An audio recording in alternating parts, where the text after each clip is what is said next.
Aurreko hilabeteko datuarekin alderatuta puntu erdi bat egin du behera.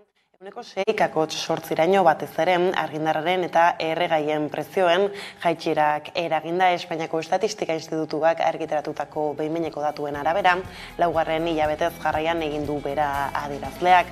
Uztailean 10,8%ko langara iritsi ondoren. Halaber, jaitsiera horretan zer esana izan du arropen eta oinetako prezioek 2021ko azaroan baino igoera apalagoa izateak. Bestalde, azpiko inflazioa, landu gabeko elikagaiak eta produktu energetikoak kontuan hartu gabe kalkulatzen dena, urte arteko inflazioa ez bezala, 10 bat igo da 6,3an geratu delarik azaroan.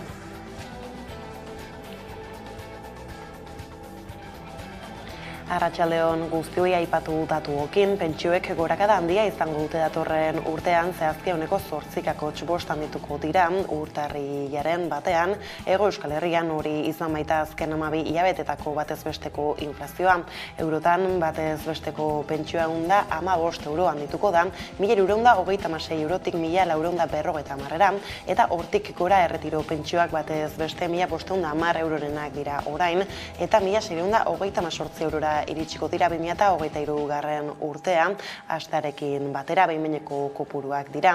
INEK abenduaren 14an kaleratuko baitu azaroko inflazioari dagokion azken datuan, eta orduan berretsiko edo zuzenduko du gaur aurreatutakoa prezioak 6,8% handitu baitira azken urtean. Aurten indarrean jarri den pentsioen erreformaren lehen zatiak aldaketa esanguratsu bat eragin du pentsioen eguneratze sisteman. Amaitu dira esperozten inflazioaren araberako igoerak eta akabo gizarte segurantzaren kontuen egoerara lotutako sistema ere PPek bere gehiengo osoaren garaian onartutakoa. Aurrerantzean pentsioak batez besteko inflazioa adina handituko dira. Oraingo honetan 2021ko abenduko eta 2022ko azaroan Espainian KPIak izandako batez bestekoaren arabera. Sistema hori Espainiako gobernuak, Comisiones Obreras eta UGT sindikatuek eta COE patronalak onartu zuten 2021ko udan eta gero onartu zuten Espainiako gorteek. Haren arabera, 5 urteko epean berrikusi behar dute pentsioak eguneratzeko sisteman aldaketarik egin behar ote den. Horrez gain, Espainiako inklusio, gizarte segurantza eta migrazio ministroak, Jose Luis Escribak, pentsioen kalkulurako kotizazio epea 25 urtetik 30 progresiboki edatzea proposatu zuen atzo pentsioen erreformarako negoziaketa mailan. Ministerioaren proposamenaren arabera, pentsioak 30 urteko kotizazio epearen arabera kalkulatuko liratezke, hemendik aurrera 2 urte okerrenak kanpoan utziz. Hau da, 28 urte hartuko liratezke kontuan. Gobernuaren proposamenak ez du ez sindikatuen ez patronalaren babesik jaso. Hala ere, gizarte segurantzak adierazi du abiatze puntu bat dela proposatutakoa eta negoziazioari ateak zabaldu dizkio. Lan gatazketara salto Bizkaiko metalentzako sindikatuek aste osoko grebara deitu dute lan hitzarmenaren negoziazioa desblokeatzeko, eta lehen egunean ez zen egon aurreko grebaldiko azken egunekoen moduko istilurik. Ordukoan ertzaintza bortitz oldartu zen, grebalarien aurka zamudion, atzo aldiz, ez zen indarkeria fisikorik izan. Comisiones Obrerasen, Laben eta UGTren arabera grebak 95%ko erantzuna izan zuen, udazkeneko beste deialdietan adinakoa. Eguneko manifestazioaren irudia bultzada izan zen haientzat, jendetza batu baitzen Portugaleten. Gaurkoan ere, langileen gehiengoak babestu du metalgintzako bigarren greba eguna. Ela sindikatuak ezkerraldean burutu ditu protestak, gehiengo sindikalak aldiz Durangaldean eta bertan izan da Hamaika Telebista. Oso pozik gabe izan duen emaitza eta jarraipenagatik. Gutxi gorabehera atzo esan genuen bezala 85 baten inguruko jarraipena izan du, hortaz jarraipen oso zabala. Eta sektorea prest dagoela bere baldintzak defendatzeko. Agian norbaitek pentsatzen zuen 5 egun hauetan langileek ez zirela kalera irtengo, baina hemen gaude. Eta hemen daude. Eta hurrengo 3 egunetan kalera irtengo gara. Zentzu horretan, FEBEMI esaten dioguna da, ea zer gehiago behar duen.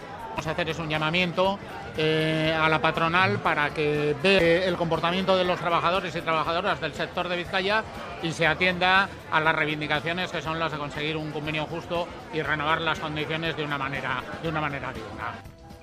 Bestaldetik, Galdakoko etxebizitza sindikatuak salatu duenez, datozen asteetan bi etxegabetze gauzatuko dira Galdakaon eta horiek eragozteko asmoz mobilizazioak antolatuko dituzte. Santander Bankua, Cerberus Inbertsio Funtsa eta Kutxabank egin dituzte egoeraren erantzulen eta arazoa konpontzeko negoziazioari uko egitea leporatu diete. Lehenengo kasuak 33 urteko emakume bati eta 4 eta 8 urte bitartekoaren 3 seme alabei eragiten die. Azaldu dutenez, Global Kantelaria izeneko sozietateak gauzatu nahi du etxegabetzea. Sozietate horren 20% Santander Bankuarena da eta 40% berriz Cerberus Inbertsio Funtsarena. Bigarren auzia berriz erretiratuta dagoen 77 urteko langile bati dagokio.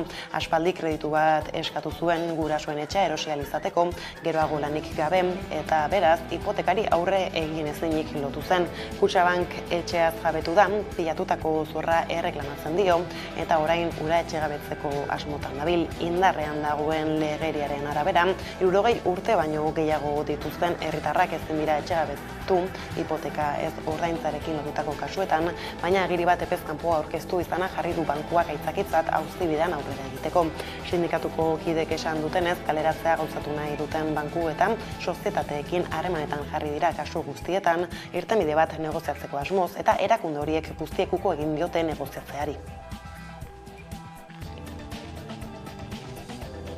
Eta Galdakotik urruti joan gabe, Bizkaiko Batzar Nagusiek onartu dute Usansolok egindako eskaera Galdakotik bereizi eta Bizkaiko 113. udalerria bilakatzeko. 3 hamarkada luze iraun duen prozesuak jausi garrantzitsu bat eman du datozen asteetan. Usansolo udalerri bilakatzeko urratsei ekingo diete Bizkaiko Foru Aldundiak eta Galdakoko udalak, baina oraindik litekena da azken oztopo bat gainditu behar izatea. PSeko idazkari nagusi Eneko Anduezak adierazi baitu Espainiako estatuak seguru asko helegitea jarriko du Batzar Nagusiek hartutako erabakiaren kontra. Agustin Azpiazu, Usansolo herria plataformako zinegozia izan dugu gaur gurean, gonbidatu nagusi gisa, eta horrela mintzatu da gerta daitekeen egoeraz. Buruan ez da tokirik horretarako. Eta nik uste dut Usansolotar guztienak pentsatuko dutela berdin. Izango litzateke injustizia bat Usansolorentzat, 40 urte geroago gaudela honino lan egiten gu herria egiteko eta atzera botatzea Usansoloren gogoa. Horretan nik ez dut uste inpugnaziorik egongo. Erresuma Batuko Auzitegi Gorenak iragan astean erantzun zion Eskoziako gobernuak egindako galderari. Gorenaren hitzetan Edinburgok ez dauka erreferendum bat antolatzeko eskubiderik. Aho batez ebatzi zuen Eskoziako parlamentuak ez duela beste erreferendum bat antolatzeko legeak egiteko almenik eta kontsulta izaera izan arren gai erreserbatu bati eragiten dioten ondorio politiko garrantzitsuak izango lituzkela defendatu zuen. Egoerala gure eskuk autodeterminazio eskubidearen arautzea aldarrikatu du eta Euskal Herrira begira determinazioz jokatzeko garaia dela eta olatu demokratiko berriak ahalmunduta harrapatu beharraituela iritzi du. Konexio egin du gaur Josu Etxaburu gure eskuko bozeramailearekin. Europak bere gain hartzea baita ere, hainbat lurraldeetako herritarrok dugun erabaki nahia eta izan nahia.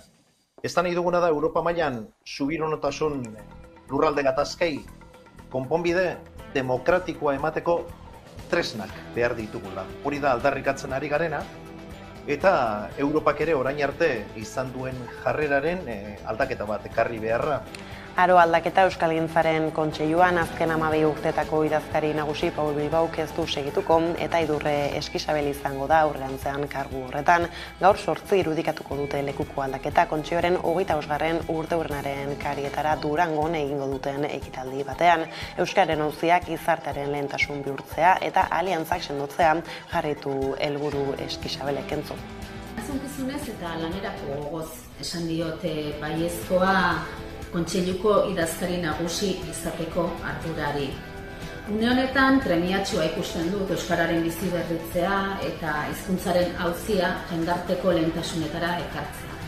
Horregatik, Kontseiluak orain arte landutako bideari segika aliantzetan sakontzea izango da nire jardunaren helburua.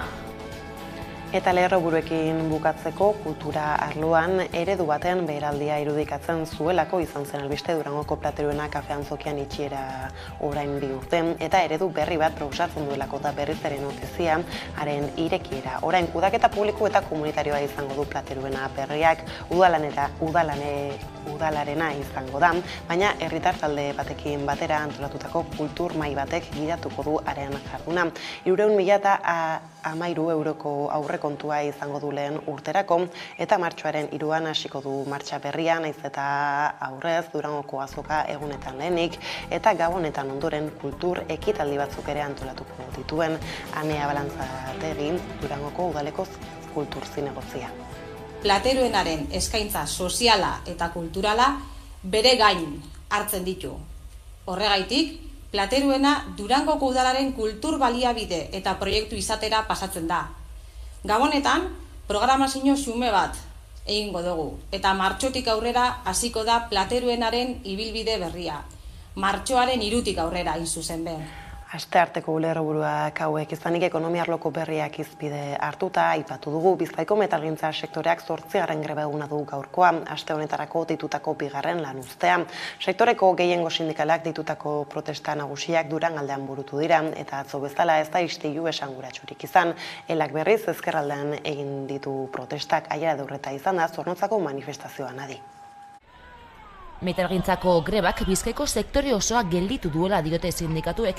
Izan ere, jarraipena 85%koa izan da sindikatuen arabera. Jarraipena erabatekoa izan da. Bizkaia osoan jarraipena handia eta zabala izaten ari da. FBMek aldiz dio jarraipena 81%koa izan dela. Bestela esan da, 3 enpresatik 2 jarduna normaltasunez egiten ari direla. Bien bitartean Durangaldeko eta Ezkerraldeko fabrika gehienak itzita egon dira. Hala, Bizkaiko metalgintzako beharginak euren lan baldintzak defendatzeko prest daudela erakutsi dute. Sektorea prest dagoela bere baldintzak defendatzeko. Agian norbaitek pentsatzen zuen 5 egun hauetan, langileek ez zirela kalera irtengo, baina hemen gaude. Eta hurrengo 3 egunetan kalera irtengo gara. Zentzu horretan, FBMi esaten dioguna da, ea zer gehiago behar duen. Bizkaiko metalgintzakoa Euskal Herrian langile gehien biltzen dituen sektorea da.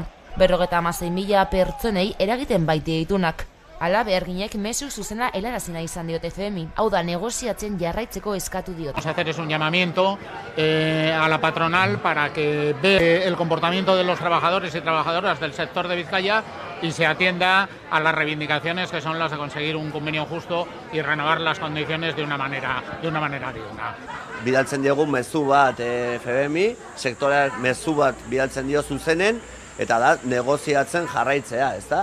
Indar eta intentzio osoa dugu, baina beti ere negoziatzeko prest. Eta negoziazio maila horretan egoteko prest. Lehenengo egunetik bezala. Ehunka langile elkartu dira goizetik, lasai joan dira piketeak, ez dira istilu esanguratsurik izan. Hala ere, salatu dutenez, ertzaintzak oztopoak jarri ditu greba batzordea Orbeako fabrikara sartzeko. Orbean ertzaintzak oztopoa jarri dituela greba komitea enpresan sartzeko. Ostiralean bildu ziren azkeneko FBM eta ELA, Lab Comisiones Obreras eta UGT sindikatuak eta momentuz ez dute beste bilerarik hitzartu. Berez bideialdi daude aste honetarako hitzarmenaren negoziazioan 2 taldetan banatu direlako sindikatuak batetik ELA ordezkaren 40%arekin eta bestetik Comisiones Obreras Lab eta UGT 40%arekin. ELAk bere aldetik salatu du patronalak ez duela haiekin negoziatu nahi ordezkari gehien dituen sindikatua izan arren eta aurreko bileretan bezalaxe Comisiones Lab UGT 3koari soilik erantzuten diola. Bestalde ELAren esanetan patronalaren proposamena oso eskasa zen eta lan hitzarmen baten alde borrokatzeko inoiz baino arrazoi gehiago daude, ez bakarrik kapigaren araberako igoera zuzenak izateko, baita lanaldia murrizteko eta eskubideak handitzeko ere. Halaxe jaso genuen atzo Mikel Etxebarriaren iritzia, azken mahai negoziatzailearen ingurukoa. Zentzu horretan, ostiralean eduki genuen patronalarekin bilera bat, nik esango nuke bilera trampa bat izan zela patronalaren aldetik, zeren ez ziren joan negoziatzera, sino que bakarren nahi zuten beraien proposizioa guk onartzea. Orduen, zentzu horretan, patronala pentsatzen bazuen ostiraleko bilerarekin gau sektorea utzituko zela, ikusi da gaur bertan, hori akats bat izan dela beraren aldetik. Guk Bizkaiko metalean daukagu sektore bat oso mobilizatuta, borrokatzeko prest, eta zentzu horretan gaur argi geratu da, eta geratuko da aste honetan ere, grebak ondo irtengo direla, eta hautela bidea, benetan aberastasuna banatuko duen hitzarmena lortzeko.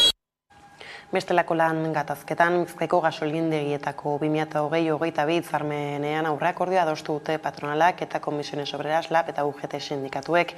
Elarentzat ordea ez da nahikoa eta kanpoan geratu da. Abenduaren 1-tik 5 eginiko greba deialdia bertan bera utzi dute horrela.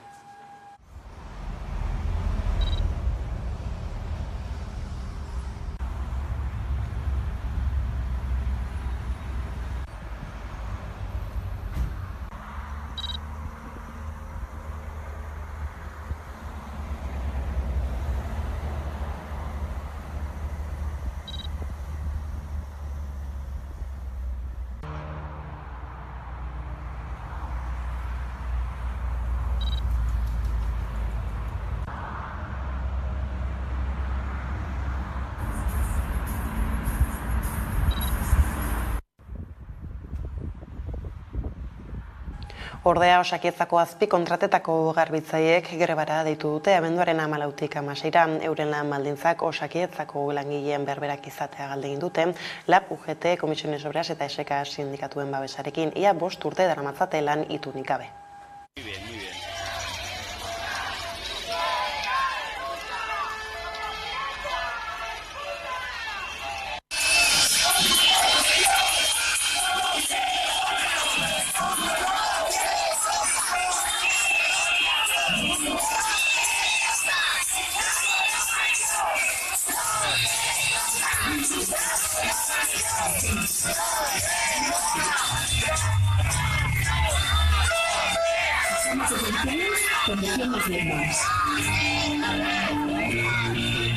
Ya basta de considerarnos trabajadoras de tercera.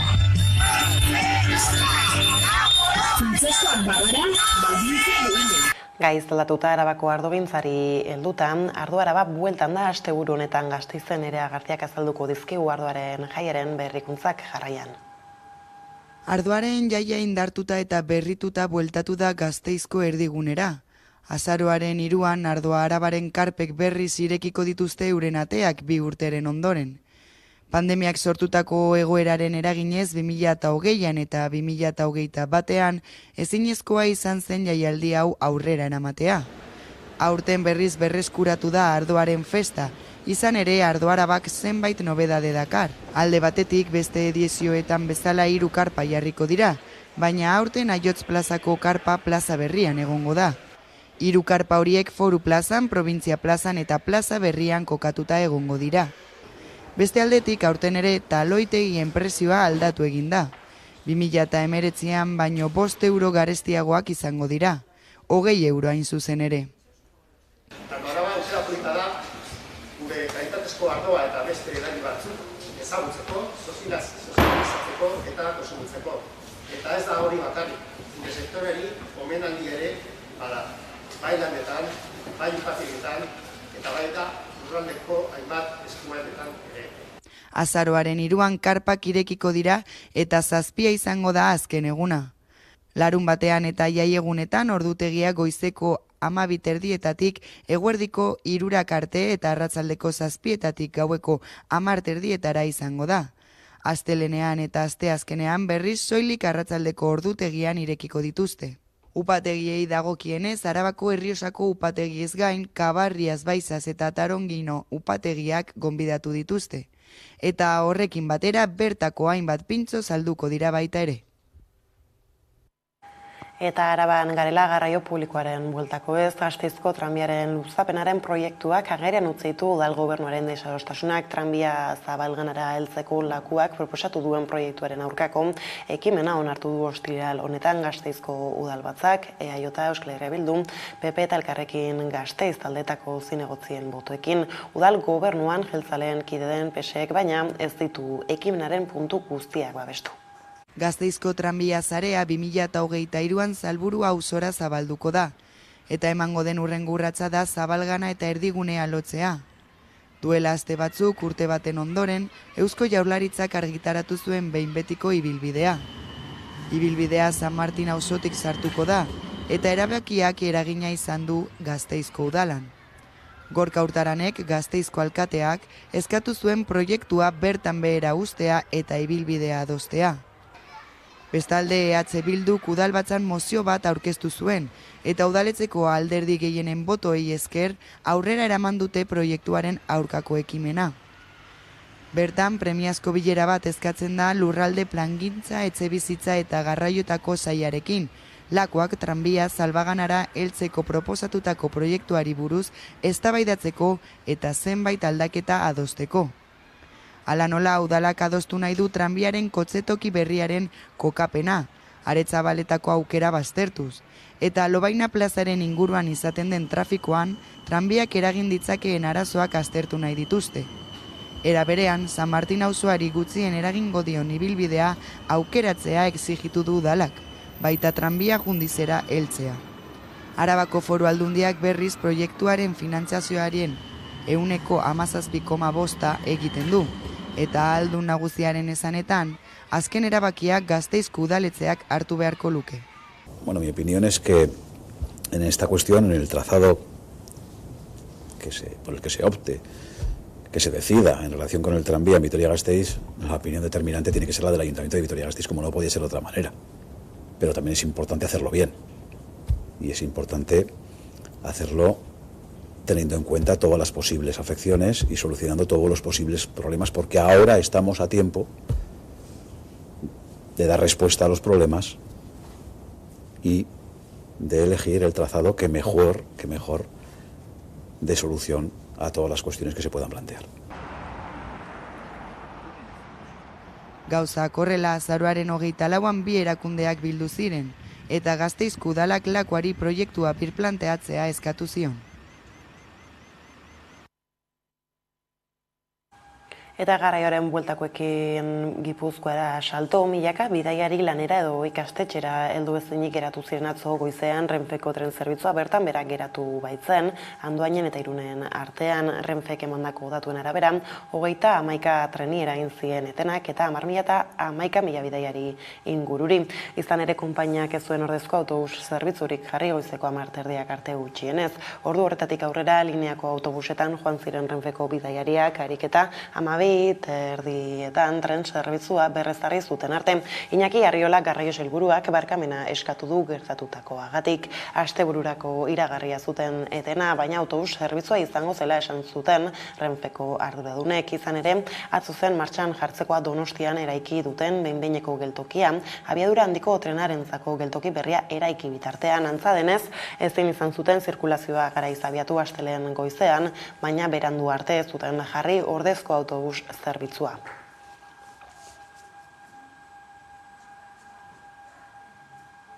Etengabe eraldatzen ari den mundu batean, eraldaketa orokorrak globala ziurgabetasunez betean eta azkarra den momentuan etorkizuna eraikiz kongresoa ospatzen ari da Donostiako Tabakaleran, erronka sozial, digital eta berdei erantzuteko asmoa du topaketak eta horren berri emateko Donostian da Udane Arbeo lankidea.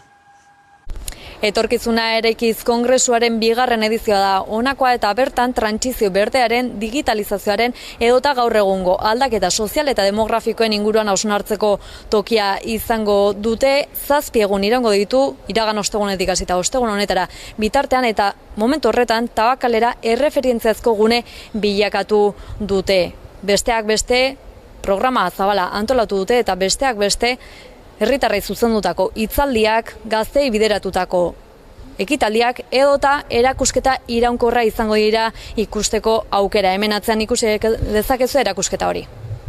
Erronka teknologiko digitala, energia eta ingurumen erronka, eta erronka demografikoa eta sanitario soziala. 3 erronka horiek aukera bihurtu nahi ditugu. Gure eredua da auzolanaren, lankidetzaren bidez, etorkizuna eraikitzen jarraitzea. Gure ikuspegia globala da, eta testu inguru horretan, hamarkada honetan, herri bezala anbizio handiko helburu jakin eta partekatu batzuk lortu nahi ditugu. Hain justu kongresuan bertan etorkizuna orain da izeneko erakusketa bat da nagusi etorkizuna eraikiz estrategiaren testuinguruan garatutako proiektu esperimental eta estrategikoak biltzen dituzten 25-27 panelen erakusketa hain zuzen ere. Etorkizuna eraikiz programaren baitan hainbat proiektu jarri dituzte abian, lankidetzazko gobernantzaren eskutik, 125 herritarren proiektua jarri dituzte martxan 200 eragileren partaidetzarekin, 26 proiektu esperimental eta 11 erreferentziazko zentro eta estrategia. Azken horiek elkarlanerako bidan zibersegurtasunaren, klima aldaketaren, euskararen eta beste zenbait esparru arlotan landu dituzte. Beste egune esanguratsuetako bat, plaza irekia da, udan arbeok azalduko digu zer den hau. Kongresuak iraungo duen 7 egunetan zehar, mintegiak, hitzaldiak edota zenbait ikastaro antolatu dituzte, egitarau zabala antolatu dute Tabakaleran, plaza espazioa da interaktiboenetako bat, eta bertan etorkizuna erekizek bultzatutako erreferentziazko zentroek lantzen dituzten arloei lotuta ari dira hitzaldiak egiten, bai herritarrekin, adituekin edota zenbait ikaslerekin, birziklatzearekin lotutako edota neuromarketingarekin zerikusia duten gaiak ari dira jorratzen besteak beste, eta patioa aretoan bestalde Gipuzkoa Tolsen edizio berriak egiten ari dira, bertan ostiralean desinformazioari lotutako informazioa landu zuten Maldita.euseko arduradunekin, eta gaur goizean berriz Anton Kostas izan da bertan ekonomialaria da bera eta zenbait gai landu dituzte.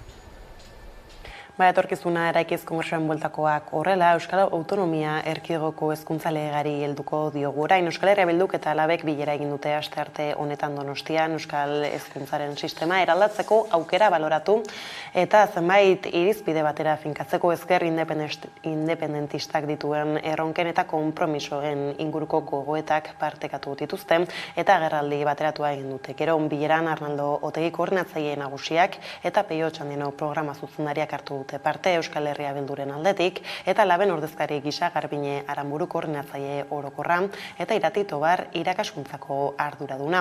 Testuingura ezaguna da urte hasieran Euskal Herria Bilduk, Aiotak, PSE eta Elkarrekin Podemos iuk sinatuko zuen akordioaren ondoren lege berrirako egitasmoa plazaratutu Urkulluren gobernuak denetarako iritziak eraginez. Sindikatuek lab tartean dela protestak abiatu dituzte beren aldetik, zirriborro horren aurka eta tartean bi greba egun hezkuntza publikoan, lehena asteazken honetan bertan. Gauzak honela Euskal hezkuntza sistema propiorako trantsizioa egiteko hezkuntza akordioa baliogarria dela adierazi dute bi aldeek.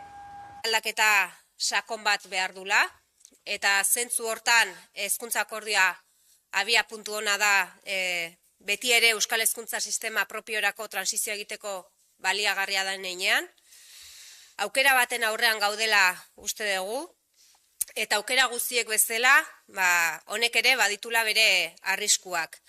Eta arrisku behinena egungo sistema duala betikotzea izango litzateke. Hezkuntza akordioak abiatu behar duen transizioaren lehen fase honek sistemaren deszentralizazioa ekarri behar du. Ikastolen antolaketa eredu komunitarioa oinarri hartuz. Ekarri behar du aukera berdintasuna eta hezkuntza eskubideen bermea, eta horretarako eskola publikoak ardatz izan behar du. Eta ekarri behar du baita ere jauzi bat euskalduntzean, laikotasunean, inklusioan eta eraldaketa pedagogikoan. Aurten 40 urte bete ditu foru hobekuntzak eta ekitaldi nagusia senatuan egin zuen atzo Nafarroatik joandako ordezkaritza zabal batek. Bere diskurtsoan Maria Txibite Nafarroako lehendakariak nabarmendu zuen arau bat baino askoz gehiago dela, herritarren bizi kalitatea, ongizatea eta gizartearen kohesioa hobetzeko erreminta bat ere badelako. Gaineratu zuen Nafarroa eskumenak bere gain hartuz joan dela urratsez urrats erakundeen arteko leialtasunaren eta batasun konstituzionalaren barnean. Porque, como siempre digo, el autogobierno es mucho más que una norma, que un sistema institucional, que una forma de gobernanza. Es, y por lo menos así lo entiendo, una herramienta que debemos poner al servicio de la ciudadanía, de la calidad de vida, del bienestar, de la cohesión social y territorial y de la prosperidad.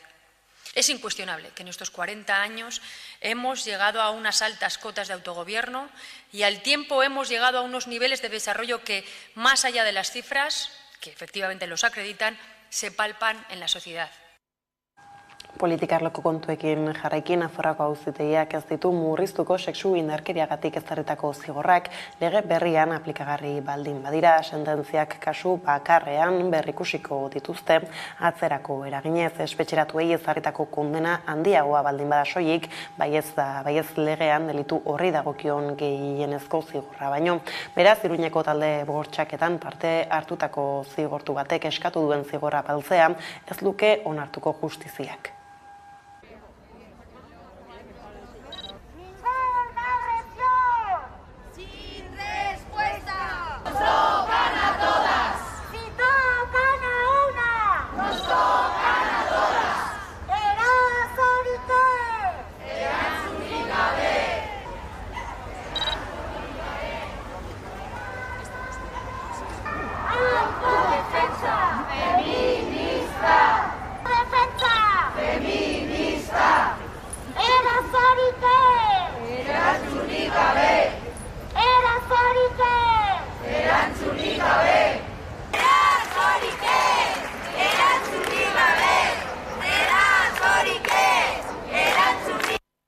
Era beran translegeak arrakala sortu du Espainiako gobernuan. Lege hori hasieratik izan da PSOE eta Unidas Podemos alderdien arteko talka eremuetako bat, eta gaurkoz ez dirudi gobernuko bi bazkideen artean akordiorako zirrikuturik dagoenik. Ez bederen, Irene Montero Espainiako gobernuko berdintasun ministroak atzo goizan egindako adierazpenei erreparatuz gero. Espainiako telebista kate publikoan elkarrizketatu dute Montero, eta hark baieztatu du haustura formala dela PSOEren eta Unidas Podemosen artean. Adingabeen genero autodeterminazioan dago gobernuko bi bazkideen arteko desadostasunaren muina. Zehazki, sozialistek proposatutako aldaketa nagusietako bat da, 16 urtetik beherakoek eta 12 urtetik gorakoek baimen judiziala behar izatea erregistroan sexu aldatzeko. Jatorrizko arauan ordea adingabeek eska dezakete aldatzeko epaile baten onespenik gabe. Horrez gain, PSOEk beste zuzenketa batean proposatu du sexu aipamenaren aldaketa lehengoratzeko onespen judiziala izatea. Lege proiektuaren arabera berriz, itzulgarritasun hori baimen judizialik gabe eskatu ahal izango dute 14 urtetik gorakoek. Montero oso kezkatuta agertu da translegearen etorkizunarekin eta esan du beldur dela sozialistek ez ote duten PPrekin bat egingo transen eskubideak murrizteko. Hitzaldiak, ibilaldiak, zine emanaldiak, afariak, performanceak eta mai inguruak. Askotariko edukiek osatzen dute aurtengo feministaldiko egitarauan, zeina 25 artistak, aktivistak eta pentsalarik baino gehiagok osatzen duten. Aurtengoa 17. da, eta datorren asteazkenetik larun batera bitarte izango da, Donostiako Tabakaleran, sarrera librada edukiera bete arte. Gainera, emanaldietako batzuk streaming bidez ikusteko aukera egongo da adi.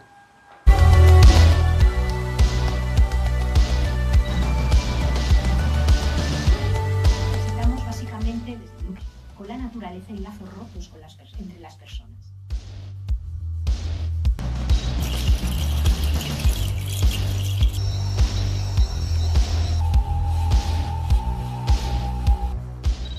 Conseguir lo que nos rindamos antes de tiempo no poder modificarse.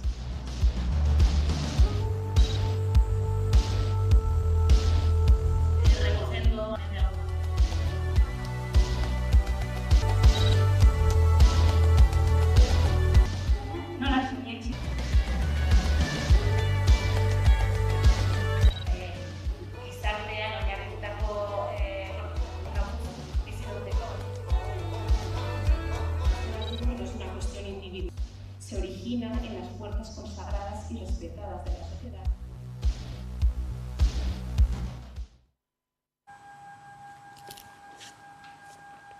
Eta albistegiari agur esan baino lehen, kultur arlora salto aipatu dugu. Durangoko Plateruena kafean zokiak berriz irekiko ditu ateak. Udalarena izango da, baina kudeak eta publiko eta komunitarioa izango du. Kulturmai batek gidatuko baitu, gainera gune berriak 3 erpin izango dituela azaldu dute. Euskara, kultura eta sorkuntza.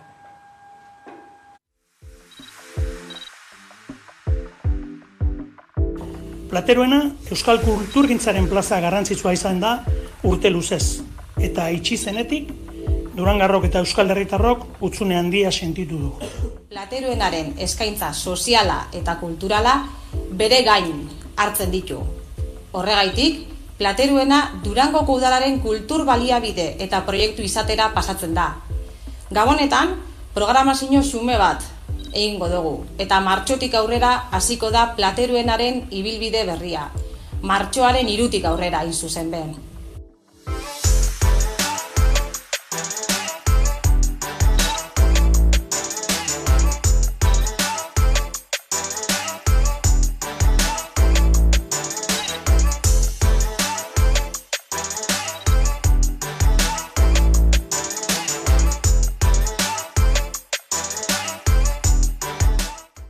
Eta honekin iritsi da albistegiaren bukaera, lerroetan aipatu bezala magazineko elkarrizketa nagusian Usansoloren desanexioa izan dugu izpide Agustin Azpuru, Usansolo herria plataformako zinegotzearekin batera. Bada izketaldi hori berreskuratuta agurtuko zaituztegu gaur. Eta horren besterik ez gure aldetik hauek izan dira eguerdiak, gurean gaur utzi dituenak guztiak eta gehiago nahi duzuen aldiro 11.usatarian ondo izan eta bihar arte.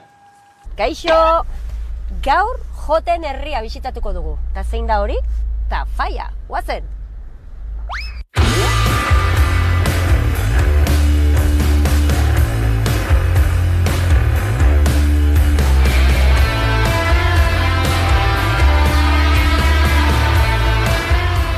Xabi, Kaixo. musika eskolara etorri gara.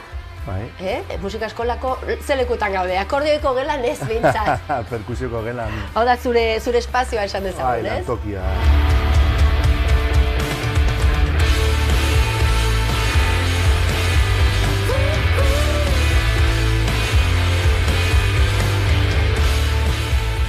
Paula. Egunon? Egunon, bai, ikastolan. Gure ikastola, Garcés de los Fallos ikastola. Tafaiako Garcés de los Fallos. Hori da. Ezaguna gainera, ja Euskal Herri osoan. Uste dut baiet. Zenbat Nafarro hainez ospatu dituzue, aurtengo azkena. 4.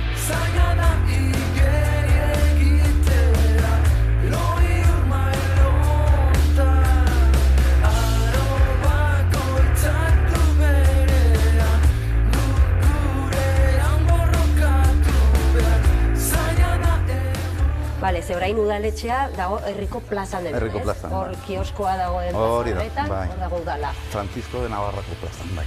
Horrela deitzen da plaza hori. Izan zen Pedro Mariskalaren semea.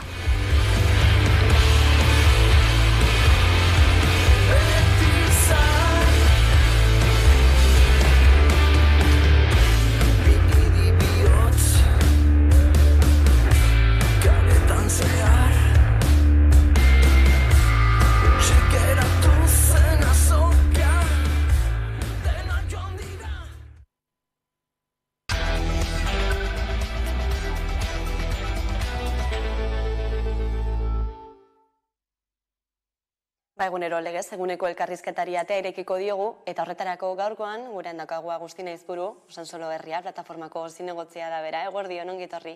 Eguerdion, eskerrik asko. Aurreko astean eman zion argi berdea Bizkaiko batzar nagusiak, hain zuzen ere Usansolo udalerri bilakatzeari, orain jakiteko falta dena da, Espainiar estatuak desanexioari elegitea jartzen ote dion ala ez, zer uste duzu gertatuko dela? Nire buruan ez da tokirik horretarako. Eta nik uste dut Usansolotar guztienak pentsatuko dutela berdin. Izango litzateke injustizia bat Usansolorentzat, 40 urte geroago gaudela honino lan egiten gu herria egiteko, eta atzera botatzea Usansoloren gogoa. Horretar nik ez dut uste impugnaziorik egongo dela. Esaten dut batez ere, Eneko Andueza PCR-en idazkari nagusia entzun genuelako esaten berak uste zuela errekurtsoa bai jarriko zela, hain zuzen ere Espainiako legeare jarraiki ez, herri bilakatzeko herritar kopurua ez duelako betetzen Usansolo, baina Lauren Biztanle inguruz ari gara gutxi gora bera, baina noski aurrekariak ere egon badaude ez, gertatutakoak. Bai, bueno, orain Usansolok aukengo ditu 4.700 biztanle. Gaude 300 bena. Egia da, Anduezak urten zuela prentsan, baina ere bere ostean urten zuela Denis Itxaso. eta Denis Itsasok esan zuen, ez dago zela eskopeta kargatuta itxaroten, eta begituko dutela Usansoloko desanexio prozesua lasaitasunagaz. Da hori beste gauzetxo bat da. Eta nik espero dut, hori, borondate politikoagaz konpontzea gauzak. Begira, daukat hemen horri bat, eta daukat hemen 9 segregazio Andaluziakoak. Lehenengoa daukat El Palmar de Troya, Sevillan. 2018an Utreratik segregatua. Eta daukaz, 2000 eta aukizuten orduen, 2040 biztanle. Fornes, Granadakoa, 2018an eta segregatu zen Arenas del Reitik. Boston eta 34 biztanle. Jatar, Granadakoa ere, 2015an Arenas del Reitik segregatu zen ere, eta 609 biztanle. Eta oran 9 arte. Azkenengo 9 hartu duaz. Da, segaitu hemen bai eta Usansol hori ezaten gau da, ja badaukazue impugnaziorik eta, bueno, nik uste dut hemen dagoela borondate politikoa. Da hori da sekretua, borondate politikoa. Borondate politikoa badago edozen gauza egin leke. Dena dene, 2 hilabeteko epea izango lukete nahi izan ez gero elegite hori jartzeko eta erabaki hartzen duten bitartean ez dakit lanean hasteko aukerarik duzuen. Bai, 2 hilabete dira epeak eta gu gaude itxaroten. Ez dugu guen zer ondino. Gaude lanean, bero bai beste estadio batzutan, ez? Itxaroten gaude, lehenengo Bizkaiko aldizkari ofizialean gure Gernikan baimen emondako akordioari irtetea. Ordutik aurrerantza, urrengo egunean hasita izango dira epeak, 2 hiletako epeak. Eta horre hongo gara itxaroten, Foru Aldundiak esaten dozkoenean ze urratzak eta ze epea daukazen lan azteko, lan egiteko. Momentuz gozatzeko tarte bat, ez? Posez hartu zenutelako berria. Bai, oso pozik. Egun polita esan zen, eta sentimentu asko egon ziren, ez? Gure artean orduan.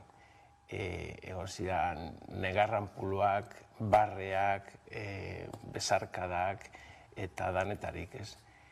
Eta hori oso polita da, eta momentu bereziak eta polita bizi gindu zen orduan. Aldarrikapen historikoa badelako, Bizkaia aldea nahiko ezaguna dena, baina agian Euskal Herriko beste txokoren batean ez dena hain ezaguna, zer suposatu du Usansolotarrentzat berri hau? Usansolon amets betetzea, Usansolon ametsa betetzea. Usansolok, esan dute moduen lehen bezala, berrogei urte dara guz prozesu honekin, eta beti aukindo guz oztopoa bidean. Eta orain, momentu honetan, galdakora etorri denean aldaketa politikoa dago gobernazatu garenean, 3 urtean prozesu amaituta dago. Da lehen egon gara berrogei urte atzera horrera bueltaka. Da hori esaten du atzera, hori dela borondate politikoa, ez? Hori da. Galdakoko udalak ere erakutsi duelako, ez? Nahi hori. Bai, klaro. Galdakoko udaletxea eta gobernuko talde guztiak egon dire gurekin bultzatzen prozesuari. Dana borondate politikoa gondelako udaletxean. 2011an, zuzen ere jaio zen Usansolo Herria plataforma, 2 zinegotzi ditu Galdakako udalean gaur egun, zein izango da honen etorkizuna? Bueno, ez dugu, benetan esan da ez dugu ginitzo ondino. Atzera esaten dut, beste estadioetan gaude.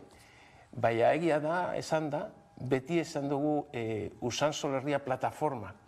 Usansolo herri bat denean, gu alde batera joango garela eta politikari esartzeko udaletxean. Bueno, momentu honetan gaude itxaroten zer pasatzen da, zer dagoen aurretik, zer esaten duten Foru Aldundiak, eta mimetartean hor gaude. Baina desizio hori hartu beharko da. Da ez, harinago, berandu baino harinago. Ikusi beharko da, ez? Eta prozesu luzea izatea aurreikusten da, esan duzu moduan, pizkanaka zoazte, beste estadio batean momentuz, ez? Baina Usansoloko udalerriak osatuko duen plantillaren aurreikuspena gaur egun da 25 langile inguru izango dituela, ez? Ez dakit nolako prozesua aurreikusten duzuen ere? Bueno, 23, 25 edo 23 edo 30, danarakoa. 23 memoriatik atarata dago hori lan eginda. Baina, klaro, datozen udal gobernuak eure jakingo duten momentu bakoitzean zenbat pertsona egon behar diran. Da zelan kontratatuko diran, administrazioarentzat ezarritako prozesuarekin, ez dago beste modu baten. Da gobernu bakoitzak berak ikusiko du kontratu berriak egin behar ditu, ala ez, da ze politikak eroaten dituen pertsonarekin, langilearekin, eta bar, hori prozesu luze bat izango da. Datorren urtean izango dira udal hauteskundeak, zer nahiko zenukete ordurako? Nik gureko nuke bi gauza niretzat, eta herriarentzat.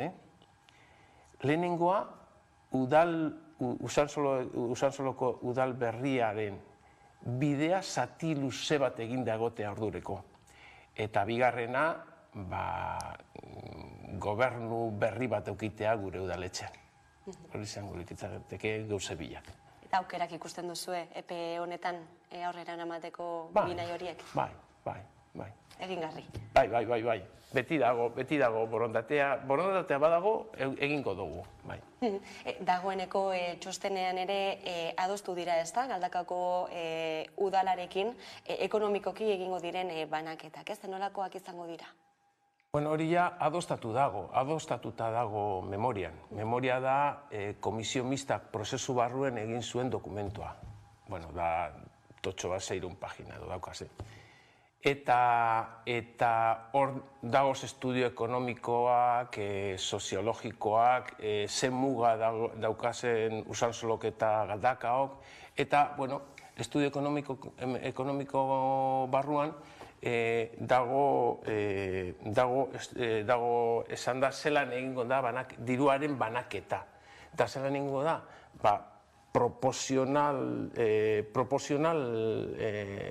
zela esaten da, banaketa proportzionala izango da biztanle kopuruan arabera. Ekipamenduei dagokionean ere egongo da nolabeteko banaketa, ez da? Izan ere esaterako ez ospitalea izango da ezagunena, Galdakako Usansoloko ospitale hori Usansolon izango dena aurrerantzean, zein aurreikuspen honekin? Hori berdin bastan da, ez? Memorian esaten da, zer pasatzen den ekipamentuarekin. Da, normala dan moduan, Usansolon dago zen ekipamentuak Usansolon gelditzen dire, da Galdakon dago zena Galdakon. Eta Usansolon, ospitala Usansolon dago. Orduen ospitala gelditzen da Usansolon. Baina ez da ganga bat ospitala ukita Usansolon, ze arazo batzut daukaguz dela. Usansolon trafiko eta parkatokiakaz eta bueno. Eta gero beste gauza bat esan behar dana da. Ekipamenduko desorekak konpontzen direzo diruarekin berdintuko dira, esate baterako. Usansolok ekipamentu gitxiagoa dauka, Galdakok ordaindu beharko du hori konpensazioa egiteko. Hola izango da. Eta nola hartu dute, esan duzu Usansolotarren artean berria posik hartu dutela, Galdakaon? Nola izan da berriaren? Azkenengo enkuesta baten, egin zen enkuesta baten, urten zuten Galdakostarrak 64 dagozela Usansolon aldez, Usansolo bere bidea topatzeko eta berak nahi duen egiteko horretaz. Eta nik uste dut hori dela polita. Eta da polita Galdakorentzat, ze gauze politagoa da, edozein pertsona izatea zuk egin handozu nahi dozuna, da esatea herri bateri. Segu herria beti izan gara, udaletxe bari, herria izan gara beti. Esatea, zuek nahi duzuena egin. Nahi baduzue joan Galdakotik, joan. Eta hori egin dugu. Baina sarre barik, posez eta sarre barik. Eta zuen borondatea respetatuta ere, ez? Bai, noski. Nondik dator dena desanexio nahi hori? No jakin. Begira, nik daukat 66 eta 6 urte. Eta ni txikia izan da, beti etxean eta kalean, beti egiten ginduen hitz, Usansolo herri bat dela moduan, esate baterako. Galdakora joaten baginen, esaten ginduen, Galdakora goaz, alboko herrira bezala, ez? Nik ez dute pentsatzen, hemen deuston bizi dira jentea, Gran Biara doazenean ez dut esango, goaz Bilbora, esango dute, goaz zentrora edo goaz Gran Biara, eta gu beti pentsatu dugu Usansolo herri bat dela. Eta, baina dago, gauza kurioso bat ez, Galdakako udaletxean dago 1800 eta 59 akta bat, eta esaten duena, Usansolok herriaren sentimentu propioa daukala, ja orduan. Eta esaten dut, zergatik, distantzia geografikoa gaitik, 3 arrazoi ematen du. Lehenengoa, distantzia geografikoa. Usansolo eta Galdakoren artean dago 3 kilometro terdi edo langon bat. Gero, bigarren arrazoia da, zerbitzu diskriminazioekin duelako Usansolok. Egia da, oin ezain beste, baina lehen, orain 10 edo 15 urte arte, Usansolok ez du eukin ezer. Eta hirugarrena, da hau, zera emoteazte, bi nukleo artean harremanik ez dago, da ez dagoela, bakoitza dekolako bere eleiza, bere eskola eta bere tren geltokia. Da orduen, hori dire, 3 arrazoiak. Eta nik ipiniko nuke laugarren arrazoi bat. Eta izango litzateke Usansolotar burugogorkeria. Hainbeste urte hon gara beti oztopoak eta oztopoak ipintzen beste batzu gureri, da horren esan dugu, bueno, hau, bai ala bai Usansolo herria izango da. Hamarkadak aipatu ditugu, zure kasuan agian, bai, jo zinenetik ez, sentimendu horrekin, noizbait pentsatzen zenuen, ikusiko zenuela benetan gauzatuta, Usansolo herri bilakatuta? Bai, duda gabe. Orain, ez du jakin noiz, baina, ara, 2012an, meretzian, azkenengo hauteskundeetan, aldaketa politiko egon zen Usansolo, da dana konpondu da. Eta 3 urtean prozesua egin da. Osea, azkenean, borandete politikoa. Aurreko asteburuan elfatu zen dituzten gainera Usansoloko jaiak, aurtengoak bereziak izango ziren, ezta? Bai, oso bereziak. Bueno, nire naiz egon asko gaubero, ze bilobarekin egon gara etxean, da, bueno, eta gazteriak, nire alaba eta seme eta urten dute, bai. Baina izan da polita, zeinoiz baino gehiago egon da Usansolo berdez, zapi berdea, Usansoloko banderak, eta oso polita izan da. Baina oberena izan da ez dala egon indarkeririk eta giro txarrik gabeko inguruen. Izan dira jai alaiak eta rollo txarbarik. Gozatzekoak. Bai, gozatzekoak. Nola uste duzu aldatuko dela Usansolo hemendik aurrera? Norteakin, nik ez daukaz la bolita magika. Baina, bueno, nik uste dut Usansolo izango dela herri solidarioa eta gure administrazioa izango da administrazioa herritar ondoan dagoena beti, uste dut olan izatea. Eta ez da ezer gehiago, ziur dana ona. Hori esek dira, ez da, Usansolok izango duen udalarentzat nahiko zenituzketen lehentasunak ere. Bai. Baikortasun, ez hemendik aurrera, ez dakit zen nolako epeetan mugitzen ari zareten, zein nolako pausoak izango diren urrengoak? Bueno, orain lehengo pausoak, ia foru aldundiak esaten duten, da berak esan beharko du ze lanak egin behar diren orain, eta ze pedagon. Eta hortik aurrera, ja lanean hasi beharko gara. Lehenengo ipini beharko da martxan gestora batzordea. Eta, bueno, horregongo da Usansolo herria plataforma. Ze azkenengo hauteskundeko zenbakiak asataten dira kidek prozesu horretarako, eta Usansoloko kengo ditu 8 kide, eta uste dut PNV-ik 3. Eta horrazi beharko gara lanean. pausuz pasu orduan. Bai. Adi jarraituko dugu guk ere, zenolako bidea egiten duzuen, Miguel, barkatu, Agustin Aizpuru, Sansolo Herria plataformako kidea, zorionak egindako bideagatik, eta eskerrik asko, gaurkoan Ameka Telebistara gerturatzeagatik. Eskerrik asko zuei, eta Usansolotar guzti horren partez ere. Horreko arte. Agur.